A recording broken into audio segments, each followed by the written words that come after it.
Speaking shapes character. How our communication patterns don't just express our existing character, but actively shape who we are through repetition and reinforcement. We'll talk about how speech patterns form neural pathways that influence perception and identity. There's a spiritual concept from the story of Genesis where it says God spoke and there was light. That concept means that when we speak, we create worlds with our words. And the more we continue to speak things into existence, doesn't necessarily mean that whatever we speak will literally happen. But it does mean that through that repetitive speaking out, it creates a symbolism, a persona, a vision of whatever we are continually speaking about. And the way we can see gossip is speaking a false or not fully true reflection of who someone is by talking about someone. When we talk about somebody else, even if it's good, we are creating and constructing a narrative about them without their permission. It would be like writing a book on someone that didn't give you permission to do so and taking credit. Even if what we're saying is good, when we speak on behalf of someone else and for someone else, then that indefinitely ends up being ineffective because either it's not true and it is falsely communicating who that person is, or even if it is true, it comes without the relational equity and connection of hearing it from that person, and therefore is done solely based on the selfishness of the individual who is gossiping. We have to at least start by realizing if we are someone that talks about other people a lot, we don't have good character. But on top of that, if we have the habit of gossiping, that perpetuates that negative character by continuing to create a communication style that disconnects relationship from reality. The more we talk about others without them in our presence, the more we separate ourselves from the reality of who that person is. Imagine that you have a friend and you've spent some time with them, but then suddenly they stopped spending time with you. You didn't see them for 6 months, and yet they talked about you as if you were constantly hanging out or were still close. And let's say that word gets back to you. There would be something in you that felt off and wrong. Like, hey, this person doesn't know who I am day to day, but they're speaking as if they do. And gossip really does that. The first issue with gossip that we find is that we feel this justification for the freedom to be able to speak on behalf of someone else, when really it's not only none of our business, we don't have the right to do that to someone else. It's a violation of that person's freedom that we are going ahead and doing that. We find ourselves slipping into these speech habits when we are insecure about ourselves, when we are jealous of that person, when we are bored, or when we find social acceptance through talking about others. These are all things that we'll get into later in the video. But in short, when our lives are not enough, we have to reference other people's to fill the void. I like this common quote that I've heard: make friends who talk about ideas, not people. When someone is confident in who they are and they are exploring the world and different concepts and they're wanting to grow and learn and progress as a human, they will constantly bring up the things that they are learning, the questions they are asking, and the concepts and topics they are curious about. When people are immature, insecure, and constantly feeling like a low sense of self-worth and dignity, those people talk about others the most. And not only do they talk about others the most from a frequency standpoint, but you can often find those who talk worst about others are most insecure. When you have to put other people down to feel better about yourself, that is actually a form of bullying indirectly. We just say we're giving updates on someone, or it's because we care about someone. Whatever the excuse is, it is, in short, trying to substitute your value and identity with the lack of value and identity in somebody else. The relationship between gossip, criticism, and core psychological needs lies in how these patterns represent the attempts to meet legitimate needs for connection, significance, or safety in ultimately unsatisfying ways. Instead of believing that we can make friends and talk about our own lives, we get insecure and feel like if we can mention other people's lives, then that will make us more desirable or interesting and will appear better than the person that we're gossiping about. This actually goes for famous people as well. Our obsession with talking about actors and actresses, athletes, and those that we see in the limelight of social media. There is no purpose or value to talking about these people. They don't know you. They're not thinking about you. Why are you giving so much time and energy towards idolizing someone you couldn't be further away relationally from? It's really important to be okay with having interests, watch the game, watch the show, subscribe to the channel, but realize those people are not substitutes for your own life. You still have a life you are living. What is making you interesting and whole, integrated, and stable as a person? Stop looking to being fixated on these other people out there to try to fill the void that you find within yourself. Ultimately, when we talk about others, we have an interest in them, but not an interest in the well-being of them, meaning we are only talking about them for the sole purpose of what brings us a benefit.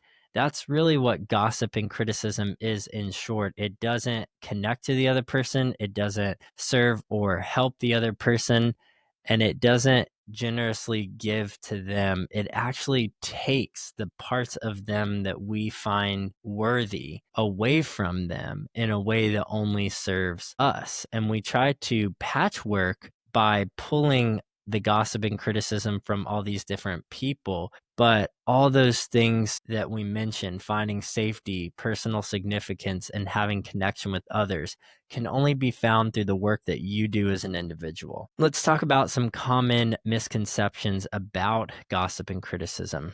Gossip isn't primarily about malicious intent, but it often stems from attempts to process experiences, establish connection, or address concerns indirectly. Many people who struggle with gossip wouldn't say they are out to get that person or they are meaning to speak ill of them. It tends to be a subconscious habit that happens when that person tries to make sense of who someone is. Let's say that they meet someone for the first time who is a little rude or short with them. And the reality is that person is having a bad day. They just found out that they got let go from their job. They took it out, unfortunately, on your friend who you're listening talk about this person to. And instead of your friend just acknowledging, yeah, I'm not sure why they were so short, but it is what it is, but I hope we can connect again and have a different experience. Your friend tries to make sense of it and starts to explain for that person who was rude and short on why they were. Well, I have heard that they are struggling in their marriage, or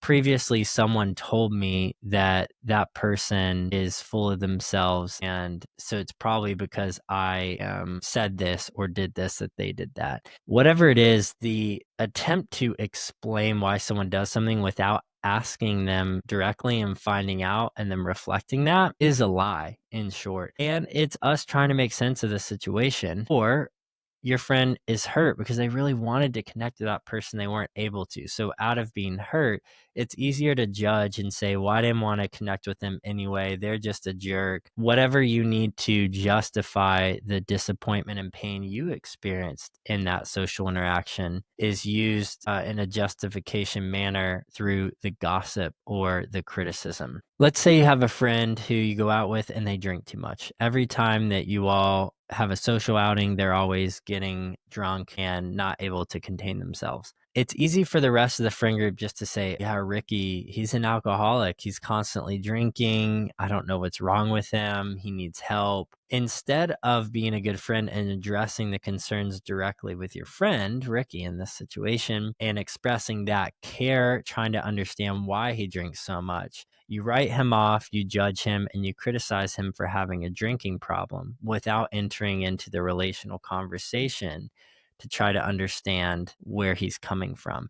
Because here's the honest truth: it is more convenient, more lazy, and it feels better in the moment to gossip about others. It gives us a sense of power and control, a sense of superiority that we're better than someone else, without having to do the responsible work of connecting to that person relationally, confronting the issues that you experience, or becoming curious and asking about something that is confusing. And that is a difference in being consciously harmful and an unconscious pattern. So far, it's probably seemed like I'm being pretty harsh on people that gossip, but I do want to distinguish the difference between people that know that they are gossiping and actively doing it in a harmful manner, and the majority of people who, if they're honest, probably are not aware that they are gossiping or not gossiping to the extent that they think they are. It has become so conditioned in our society because we have access to so much information about so many people that we don't know. We enter into this weird alt reality where we talk about people as if we know them because we now have access to their content. We're watching hours of videos on who someone is. Or if it's a friend, we have the ability to understand who they are through all the social media platforms or other forms of communication. So we have this weird sense of entitlement of a fake knowing of somebody, and we can slip into the common maladaptive behavior of talking about them or criticizing them. Let's talk next within the common misconceptions about how venting and processing often function as justifications for criticism that ultimately reinforces negative perspectives rather than releasing them. We'll discuss the limitations of catharsis theories of communication. Let's say you're hanging out with your buddy and you two have a third friend who's dating this girl. And this girl is someone that no one in the friend group likes. She's rude, she's short, and she doesn't treat anyone in the group, including your buddy who's dating her, well. And so your buddy who you're with starts venting and processing his experience with being treated badly by this girl by saying, yeah, she was making fun of me. She was belittling me when I was sharing my issues. And our other buddy, Chris, he didn't do anything about it. He just sat there and let me get steamrolled. And I'm really frustrated because he was a piece of shit for doing that. He's not a good friend, and I don't understand how he could date a girl who is like that. Now, from first take, you may say your buddy's just venting to you. He's just processing the experience he had. And on some degree, fair enough. It's important we feel safe enough to share with the people close to us, including our friends, something many of us guys struggle with.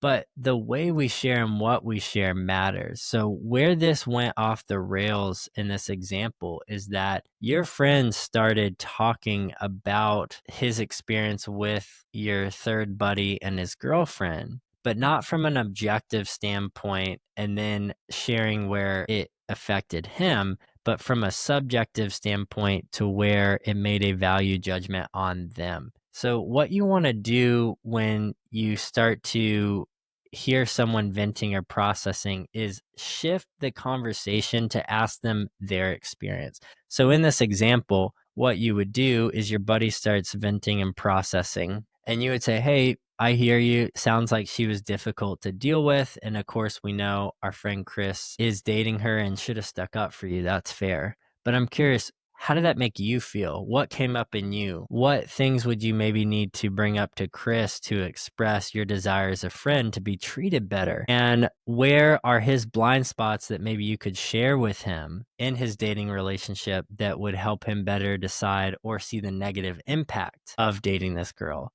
So you see how it changes from now we're talking about these people and how terrible they are and how could they do that as the justification for the scenario. And we make the most of the situation and have a redemptive factor of something you can actually take away from the negative experience for your friend. And he's able to now have insights and awareness about what came up in him so he can deal with that. Some things he can talk to your friend about that would actually make the friendship better and stronger so that misbehavior doesn't happen again from your third buddy. And it allows your third buddy, Chris, to think through how he may better navigate his relationship that's having a net negative impact on the whole friend group. So it becomes solutions based. It becomes something that progresses the situation and doesn't keep it where it's at. The issue with gossip is that it calls out what is wrong without giving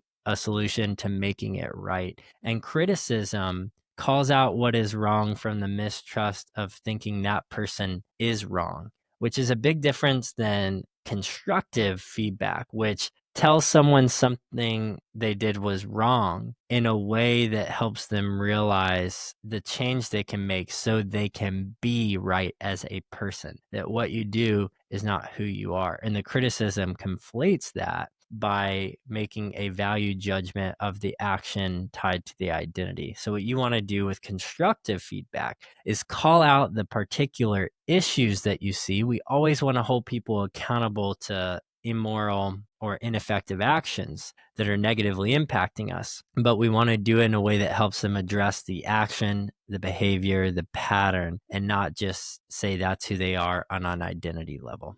So let's move into some real life applications. I want to share a personal story of how shifting from critical patterns to more constructive communication transformed my relationships that I have had. So I grew up a very conservative Christian, and within that world, there are a lot of famous pastors and musicians or worship leaders who lead these mega churches and movements. And I was a part of some of those movements for a while until I started being treated with neglect and started to be overlooked by my friends and the authority figures in that community. And that was hurtful because I had a lot of hopes and dreams to join the ranks of making my way up in the fame and wealth of the Christian economy. But when I came to a realization that that was not the way I wanted to express my spirituality, nor did it feel right to pursue that in general, I really struggled because this is where I had found so much value and identity and trust in the relationships I had built.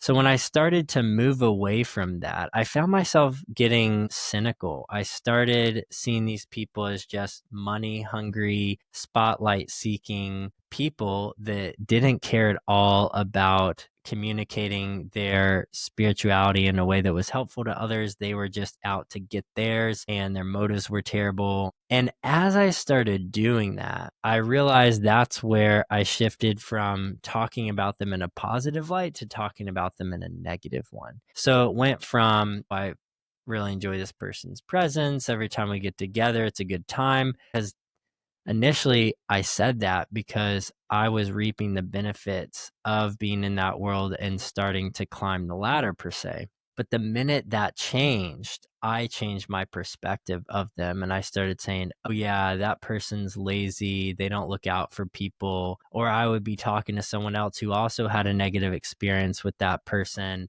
and I would validate them. Yeah, I can believe that they did that. That's terrible and who they are. And whatever else is, I commiserated with the other people who shared my negative experience of these people. And I started making value judgments out of this erroneous certainty that didn't exist because I was no longer in relationship with these people. And while on the outside, everything that they were doing and saying looked like my value judgment could be backed up, it didn't matter. I didn't hear it straight from them. They did not communicate those things as true. So therefore, I am fabricating their identity, their intentions, and their ideals without their presence or permission. And that is not acceptable. And I found myself starting to feel weak and small, shameful, insecure. It started degrading who I was as a person. And my own insecurity was perpetuated. And instead of me pursuing things, I caved in and felt really small. And the reality is, I didn't have a lot to show for my life. I wasn't working a job that made a lot of money. My creative endeavors weren't working out. My community was changing and I didn't have a lot of close connections. And so it looked like nothing in my life was going right. And so instead of taking responsibility, owning up to that, and focusing on how I could get better, I just wasted time and deflected to looking at all these other people who needed to change and talked about them in a way that felt like I was concerned or that it wasn't good for our culture, our environment, our community, when in actuality, that didn't matter at all. They were living their lives. I'm not responsible for what they do, nor should I feel personally attacked or negatively affected by them when they never said anything directly to me to address. It was all things they were doing that I decided to have an opinion on, which didn't matter. And so once I started addressing that, I started releasing my focus on that and asked myself, why do I care so much? And in that question came an insight of the answer to why I care, and asking myself, why don't I care about my life and my decisions and actions and bettering myself? And I started doing that. I started focusing on the food that I ate, the schedule that I had, the exercise that I was partaking in, the job I was working in, my career path. And I didn't focus on myself in a selfish manner where everything became about me, but I did it in a genuine care for my own life that needed attention. It would be like having a garden and planting seeds, and your plants started coming up. And instead of just focusing on watering your plants, you're constantly looking around at other people's gardens. Oh, those need to be trimmed. And you try to trim those, or actually these need watering, and telling someone, hey, you need to water your garden, all while your own garden was dying and rotting and struggling to survive. And that's what happens when we put all the focus through gossip and criticism on everyone else and what everyone else is doing. We do not tend to our own souls, our own life, and we start degrading. We only have so much attention and care in this world to give. We have to start by giving it to ourselves. So once I learned that lesson, I released everyone from needing to pay attention to them. Now I don't think twice about them. And now if I'm ever in conversation with someone who still tries to gossip, I'll just say, hey, you know what? I don't know where they're coming from. I'm not in this conversation. I'm not in their life. And I wish them well. I hope that they live life, but I'm curious what's going on with you. And I try to, again, draw it back to that person and away from these people that are not in relationship anymore. And part of that's having to grieve and come to terms with, well, am I insecure? Am I disappointed? Did I feel rejected by them? Going back to the beginning of this conversation, simply and directly naming how we were affected by them goes a really long way, because if we're honest, most of the time it's out of a place of hurt or insecurity that we decide to gossip and criticize. So let's talk about the impact of critical communication. This has to do with relationship, trust, and safety. How speaking about others in their absence fundamentally undermines trust through a social system, not just with the person being discussed. There's a ripple effect of these patterns on group dynamics. Going back to the example with the two buddies and then your third buddy who's dating that girl, when we speak about others, in this case it's Chris, the third buddy, and Chris is not there, it undermines the trust we have with Chris, because in a way we tell ourselves, well, I'm addressing the issue by talking about it with this person. The issue is you're not talking about it with the right person. As soon as you have an issue with someone, you have to go to them directly to address it. Until you do, you are not entitled to go and talk about it with someone else. We try to bypass the direct confrontation that we need to have with people because it's this weird, twisted belief that as we talk about it in general, it gets resolved.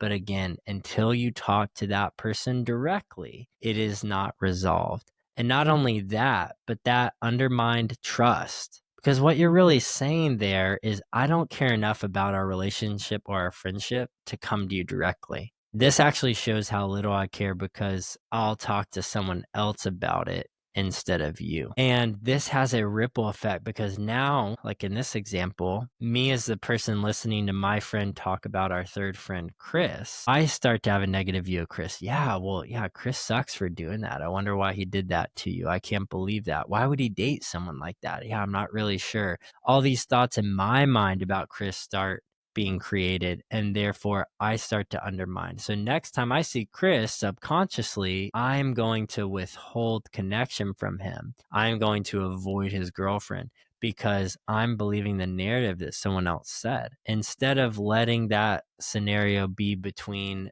the friend who's talking to me and Chris, and I have my own relationship with Chris. So if Chris directly negatively impacts me, then I can confront it and bring it up. But if he has done nothing to break my trust in our connection, then I need to treat him as if I didn't know that information. That information my friend is sharing with me through processing is not helpful. It's only hurtful. And when this ripple effect starts spilling over from one person to two to three in the dynamic, there tends to be a collective demon or negative figure that we all like to demonize as the evil one in the group because we want to use this concept, what Rene Girard calls scapegoating. It's where we pick one person to incur all the sacrifice and responsibility for the wrongs in the world. A scapegoat, thousands of years ago in Jewish times, was a literal goat that was meant to be sacrificed each year to atone for the sins of the Jewish people.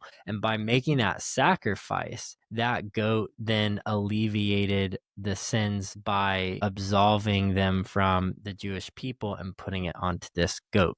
The goat, of course, died, unfortunately, and that allowed the Jewish people to live spiritually, in a sense. We scapegoat in our social dynamics. We love to make it this person's fault. We love to put the responsibility on this situation. That is a victim mindset, and it is killing us, and it's killing our social circle. Instead of our social dynamics being built on love, trust, safety, and security, they are built on hate, mistrust, insecurity, and those things create a disconnect and discord among us. And it creates dissension. It turns friends to enemies, and it creates a false negative narrative that we have about people we claim to love and call our friends. Let's talk about the internal state and perception. The way habitual criticism shapes your own experience by training your attention towards flaws and problems rather than strengths and possibilities. These speech patterns literally filter perception. When we criticize someone one time, what we're saying is we are calling out the action of what they do as the person of who they are. The more and more that we do that, the less and less we see them as the person they really are, and more for the person they are through the mistakes, shortcomings, or negative experiences we have towards them. Criticism is a perpetual undermining of who that person is, and it starts to put the focus on the flaws, the defects, and the shortcomings that prop up the criticism, that support it, that are proof. The way that we can combat that is by being thankful, by being encouraging, and by being affirming. So what that looks like is, instead of talking about how terrible someone is, how you can't believe that they did this, or this is a judgment of their intent to justify that bad action. What you're going to do is you're going to say, I think I was so negatively impacted by what they said because I was shocked, because that's not who that person is. He's usually a really honest guy, or she tends to bring out the best in people or ask how I'm doing. So it's actually strange that I had this experience. It gives you a different reference point for addressing the issue. If there is no positive reference point that affirms the personhood of who they are, then all you have is the criticism. All you have is the unresolved wound and pains to define how you see that person. You need a counter identity to remind yourself in the moment that that person is more than what they say and what they do. It's certainly included. And if someone is constantly causing harm and being negative towards you or your friend group, those things need to be addressed. This is not enabling bad behavior, but it's seeing bad behavior in light of the complexity of who someone is as a person, instead of the overly simplistic correlation that because they did this, then this is who they are. So you want to put the focus on someone's strengths and possibilities, not their flaws and their problems. Let's talk about some common contexts and triggers for gossip and criticism. First, in the workplace, particular challenges of workplace environments where criticism and gossip often become embedded in the culture. These patterns affect team cohesion, productivity, and leadership effectiveness. Whatever leadership is portraying in a workplace filters down to the rest of the employees. It's easy to get into a habit about talking negative regarding someone's work ethic, the drama of who they hooked up with, or that they drank too much out socially. Instead of keeping things to only addressing professional issues, it tends to become overly personalized. Now, there are issues in the workplace. If there are issues, again, address them directly. If someone is professionally missing the mark, directly go to them and address the problem at hand. If it's not directly affecting you, or it's not directly your responsibility to address it, then leave it alone. Don't talk about it. Don't even think about it, because the gossip becomes your way of feeling entitled to dealing with something or speaking to something that's not your place. Now, in family and close relationships, this happens because intergenerational communication tendencies create powerful templates that can either perpetuate or transform critical habits. There's this special influence of family communication models. What happens is every family member is known for a certain thing. And, oh, that's grandma's drinking problem, or dad's avoidance, or so-and-so's talking too much. Whatever it is, family members get known for something, and that's all we see them as. That's how we engage with them. And then unfortunately, when a divorce or death happens and we're no longer in direct relationship with that person, then whoever is left to tell the story of their lives tends to say it in a negative fashion if they were negatively hurt by someone. Now, the flip side is if you can be redemptive about this and, again, name if there is a problem, but also call out the goodness in that person of who they are. But we can tend to create enemies within our family by pitting people against each other and making value judgments. Let's say, unfortunately, there was a messy divorce in the family. This is the term we use, taking sides. Even though it's not our place, there's no side to take.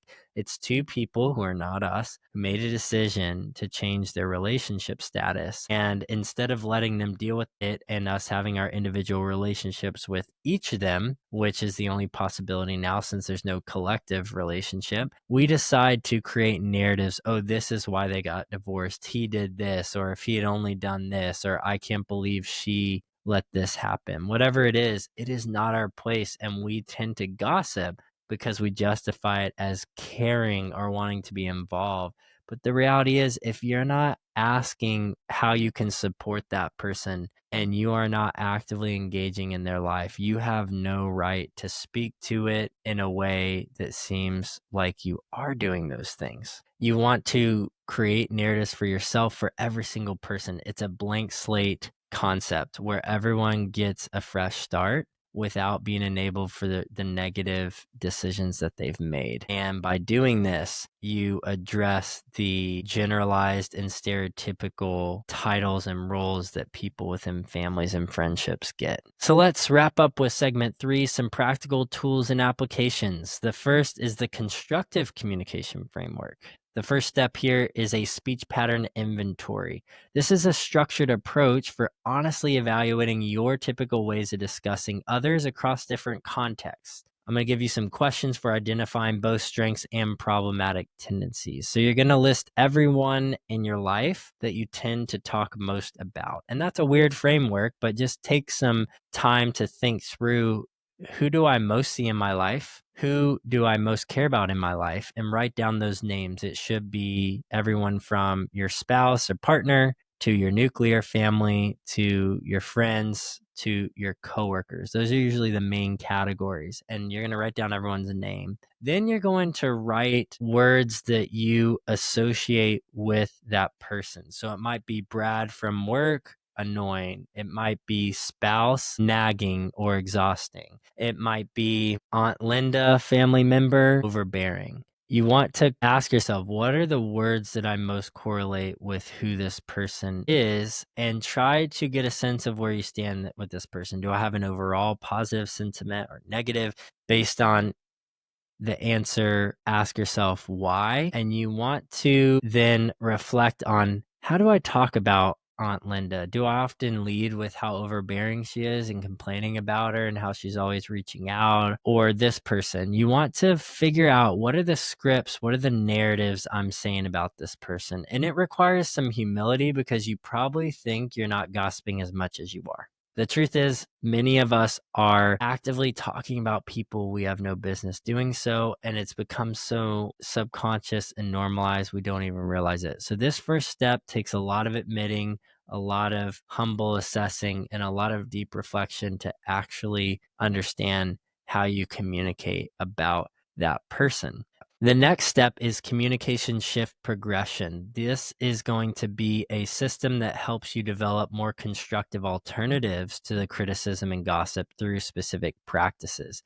So you're going to build off that first step, and you're going to ask, what are the words that I currently use to describe this person in a negative way? What words can I use to replace those in a positive, affirming manner? What are the narratives I can change? You still want to be real about where this person has character flaws, but the character flaws are never the main point. If you're struggling with this, to give people credit, the benefit of the doubt, and to see the innate goodness in them, just ask yourself, am I as critical and hard on myself as I am on this person? Because we're probably letting ourselves off the hook if we're honest and not addressing our own shit. When we take responsibility for ourselves, we realize how complex life is, how painful it is, and how often we fall short. And that should give us a humility, a grace, and a compassion to extend an olive branch of peace and love towards other people without enabling the bad behaviors, but at least understanding that it's human nature.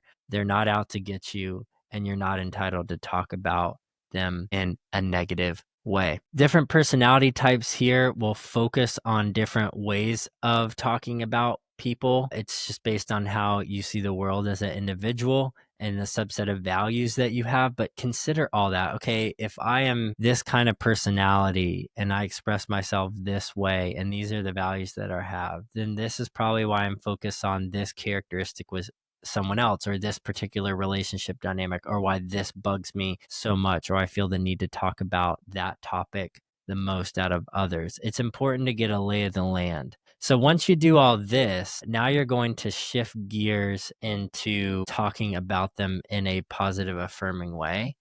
And if you can't, then don't talk about them. It's like the old adage goes, if you don't have anything nice to say, don't say it at all. So let's talk about some core communication practices. The first way that you can use an affirmative practice to replace gossip and criticism is the direct engagement principle. If there are concerns you have, you can address them directly with the relevant person rather than processing through third parties. The way this looks is you're going to ask, how important is it? How to me? Determine how willing you are to be confrontational. If they mean a lot to you, it's an absolute need. If they kind of mean a lot to you, you might have some process whether it's better just let it go. Second, how painful or negative was what they said or did to me, even outside of where you stand with them relationally? Did the action create a deep wounding? If so, it requires a higher level priority for confrontation. If it was agitating, but it wasn't the end of the world, maybe someone said a slight petty comment, then you're going to want to let that go. It's not worth it. Or if that person's not close to you, you let it go. But if it's someone close to you and it's a deep wounded or serious thing that they've done, then it's worth confronting them. So how are you going to do this? You are going to prep what you're going to say to them as you confront them. And if you are someone that is non-assertive, you're a people pleaser, and you're constantly thinking about others and being overly considerate, this is going to feel like a nightmare. If you are an assertive, confrontational person, you are raising your hands and saying, thank you, finally, I can do what I've always wanted to do. So the way you're going to do this is have some perspective and intention check. This is a practical tool of pausing before speaking about others to evaluate both accuracy and purpose. So before you start to address it, you want to ask, what is the issue and what do I need to resolve it? Then you're going to have a conversation with that person. Hey, the other day when you made this comment about my shoes or the way that I'm always late, that was really hurtful because it's something I'm actually trying to get better at. And I feel like you were undermining my concern for this and assuming that I don't care. And that's not cool. Either way, you're going to want to think through and prep for what you're going to say. Ask yourself what the issue is and what you need to resolve it. Now, if someone is telling you gossip or criticism about someone else, you're going to take that pause and you're going to pretty quickly shut it down. So what you're going to do here is you're going to say, hey, I hear you. It sounds like this really impacted you or this means a lot to you. I would encourage you that if it's important enough to tell me, it's certainly important enough to tell that person. So I don't feel comfortable listening to this because that person's not in the room. So if you're open to it, I'd like you to respect my wishes and us not talking about that person at this time. And also, I'd rather hear about you. So let's catch up. Tell me about your life. You want to redirect the focus to that person and use relationship, but hold them accountable and say, hey, if you're going to talk about it to me, I'm going to tell you, you should talk about it to them. But you're not doing it in a judgmental and harsh and critical way back. You're just setting the record straight, setting your boundaries, but doing it in a respectful and loving manner that actually helps that person who's struggling with the gossip. Hey, I'm not cool with talking about other people right now. Let's just move on. You can even abbreviate it depending on your relationship with that person, right? Inevitably, doing that might create some awkwardness. You want to gracefully redirect the conversation. So there's certain language or approaches you can use based on the group that you're in once you do shut down the gossip. So let's just say everyone's talking about someone, oh, so-and-so did this, so-and-so did that. You got to jump in and be like, hey guys, I don't mean to be that guy, but I'm just not cool with us talking about that person. They're not here. Let's just talk about something else. And you might get pushback. Oh, whatever. We're going to keep going. If it gets to the point where that group is still not willing to surrender and they want to keep gossiping, you tell them, hey, I'm not willing to endorse this or be around this. I've already communicated I'd like us to stop because it's not helping our connection here and hang out and kind of a buzzkill. So I'm gonna peace out. You just want to be casual, but you want to be assertive and direct about setting your boundaries about what you're comfortable with, what your convictions are, and what's best for you. Overall, if you can be someone that calls out the goodness in people, this is going to go a long way. This is the appreciation cultivation practice. It's a method for deliberately developing the habit of noticing and expressing positive qualities and contributions rather than focusing on problems. This transformative power comes from such a simple shift. Literally replace the criticism and the gossip with strengths and appreciation. So when that person says, I can't believe they're always late, or they said this to me, be like, yeah, I hear you.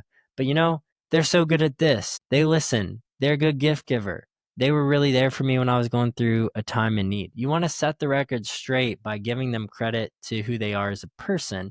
Because if they're your friend, they've done so much good you're probably overlooking. And in a moment of hurt, all of that gets thrown away too easily.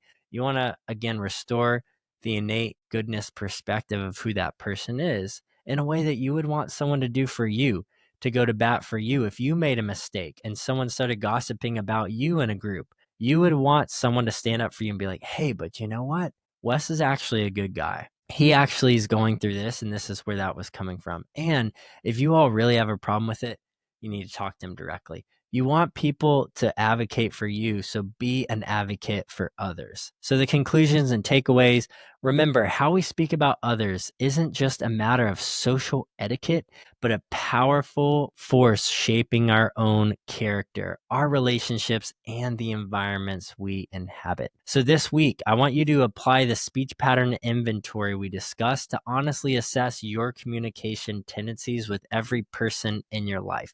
Then implement one practice to shift towards more constructive patterns, whether it's creating a positive, life-giving narrative about that person, having a direct confrontation or conversation with that person about the issue, or learning to redirect a group dynamic in a way that doesn't make it awkward or resistant. Until next time, remember that your words don't just describe your world, they create it, one conversation at a time.